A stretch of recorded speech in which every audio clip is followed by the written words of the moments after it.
Hey Aries, this is Mimi with Divination by Mimi. Welcome to your February 1st through the 15th, 2018 tarot reading with really quick astrology this month. Last month was quite crowded, so I'm going to make it quick for you. The moon does not go into Aries until the second half of the month, so I won't get into the characteristics you can expect from that. But Mars, your ruling planet, is in Sagittarius. It's been in Scorpio for a while, and although that Mars was also a ruler of Scorpio, it is a little bit happier in Sagittarius, as Mars, your ruling planet, and your constellation is fire, the element's fire, and it is a active energy. And so when it is in an active sign like Sagittarius, the ninth house, it tends to like the expansive, fast forward moving, just movement of the energy of the ninth house. So happy there. In your constellation, Uranus is still there and is still direct, getting ready to make its move into the second house, Taurus, but that will not happen until May. So for the duration, your constellation, your part of the sky, the first house, will be enjoying Uranus's placement there, which can tend to be kind of, I won't say frenetic, but I will say chaotic, a slight chaotic pulse to the normal fast-moving, impulsive, active energy of the first house, Aries. All right, so that's it for the astrology. After last month, there's not a lot going on. Let's get into your reading. I'm going to be doing a 4-card pull based upon a situation in your life. It could have something to do with career, it could have something to do with romance, a number of different things, family, money, you name it. It's a 4-card pull. The first card that's pulled has to do with the specific situation. The second card is any positive aspect. The second card is any positive aspect. The third card is any negative aspect. And then the fourth and final card is any overall advice Spirit chooses to provide. If that is not clear enough, I do have other oracles for clarification. Let's get started for Aries. February 1st through the 15th, 2018. Again, that is Aries, February 1st through the 15th, 2018. I wonder how long it's going to take before I stop saying January instead of February. This is for Aries for February 1st through the 15th, 2018. What is going on for Aries? Our cardinal, initiative, fire sign of Aries, ruled by Mars, the warrior, currently with Uranus, the unexpected maverick. Whoa, Spirit is already speaking. Let's see what we got. First card out is the Devil card. That's the Capricorn card. It's really more than the Devil. It is the Saturn card. And Saturn has to do with what's manifested in this world. It can have to do with addictions. So you might be feeling, and I don't just mean like it could be addictions, but it could have to do with things in the manifested world. So you might be quite focused at the moment on your finances. You might be quite focused on your sex life. That might be the case with Mars direct at the moment in Sagittarius. That is a fiery energy being fed by a fiery planet, and Mars is the archetypal male. Again, not a gender, an energy. And it tends to indicate the sex drive in the natal chart. So it is fired up.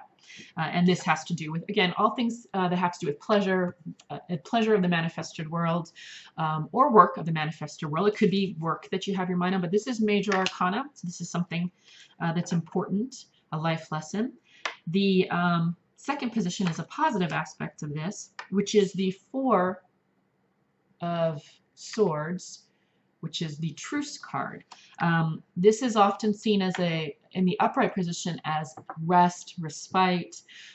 4 is a stable number, so it tends to be a good spot in which to rest. In other words, you go up a flight of stairs, that landing that you hit, think of that as a 4, as the number 4. It's a place where you can stop. You've taken a journey so far. You can assess where you've come from and where you have to go.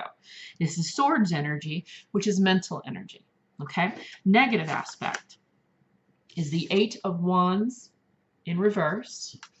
Okay, and then overall advice is the Lovers card. which generally has to do with making a decision.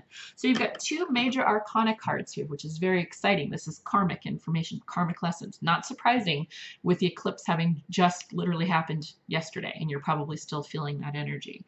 So let's take a look at the situation. The Capricorn card, the Devil, what is manifested in Malkuth? The positive aspect is you moving away from resting, or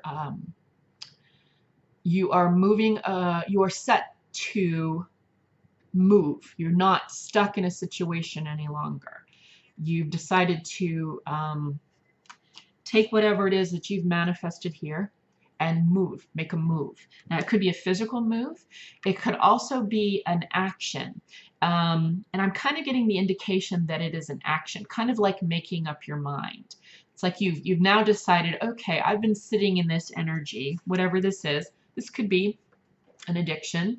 As I said, drugs, drink, gambling, food, sex, all of those things that are pleasurable in the physical manifested Malkuth Geb world, but that can also be used to excess so that it numbs the real work. It mutes us from doing the real work, okay?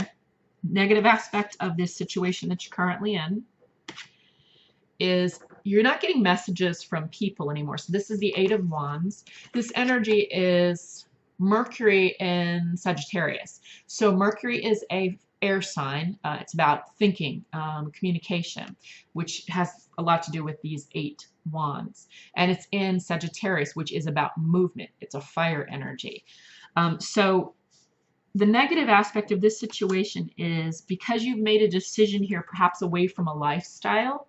And that's in other words, it seems like you're sitting at a point in your life where you know a decision needs to be made, and Spirit is advising you with the Gemini card here with the Lovers that a choice needs to be made. And I think it has to do with your circle of friends. Okay, I hope that makes sense. Either a relationship, a familial situation, or a circle of friends is keeping you here in kind of a grounded, it could be addictive situation. Perhaps it's work. Maybe you're just, you know, focused in on work 24/7, and the decision that Spirit is asking you to make has to do with, okay, maybe you need to find another career because it's taking up all your time. The positive thing again is that it looks as though you're ready to make a move. You're mentally preparing yourself to move on and to assess where you've come from, assess where it is you want to go, because you're on that landing that I mentioned for the 4s. The negative aspect of this situation is you may not get communication for a while. If you cut, if this is a job situation where you're leaving it, you're obviously going to lose communication with the relationships you've made at that job. If it is a personal group of friends or a familial or a marriage situation, or coupling of some kind, you of course will lose that communication that you tend to like. And again, Mars is in Sagittarius and Uranus is in your constellation. Uranus and Mercury tend to have a communicative messages, interaction, and this will be cut off, you know, if you choose to leave this situation. It feels more like it's like partying. It's like you've got a group of friends or a family or a romantic situation, and you kind of want to move beyond the physical trappings of this relationship, which could be drugs, it could be gambling, it could be excessive lifestyle, excessive sex, alcohol, or even wasted time. And you're preparing yourself to make the decision. And I think that Spirit is sort of wrapping that up in a pretty bow with the Lovers card here saying, go ahead, it's time to make the decision. Okay, hope that makes sense. Looks like not all of you, maybe some of you, are in a situation in life where you're feeling way too grounded, as though you're not able to move on and make progress in your life for the things that you want, the goals that you have. You are preparing yourself mentally to make a move away from it. You're kind of understanding the negative aspect of this may be a lack of socializing or communication with the parties that you're leaving behind.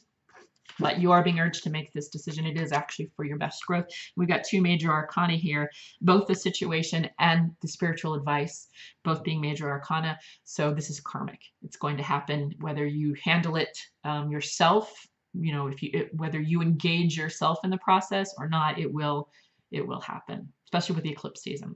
Okay, Aries, I really hope that helped. If you have any questions or comments about the reading, please leave them in the comment section below. If you'd like to book a personal reading, email me at mememes@hotmail.com. You'll find that email address in the description box below the video. If you haven't subscribed, I'd love it if you did. It's great to have a conversation about these things. Plus, you'll get a reading if you found that it resonated with you. You'll find your readings come up every couple of weeks. And of course, the lunations will be up as well. And I'm thinking about including conversations as schedules permit, and I'd love to have interaction on those subjects as well. If you think it helped you and it might help someone else, share it. They might appreciate it. And I think that's it. Okay, Aries, you take care.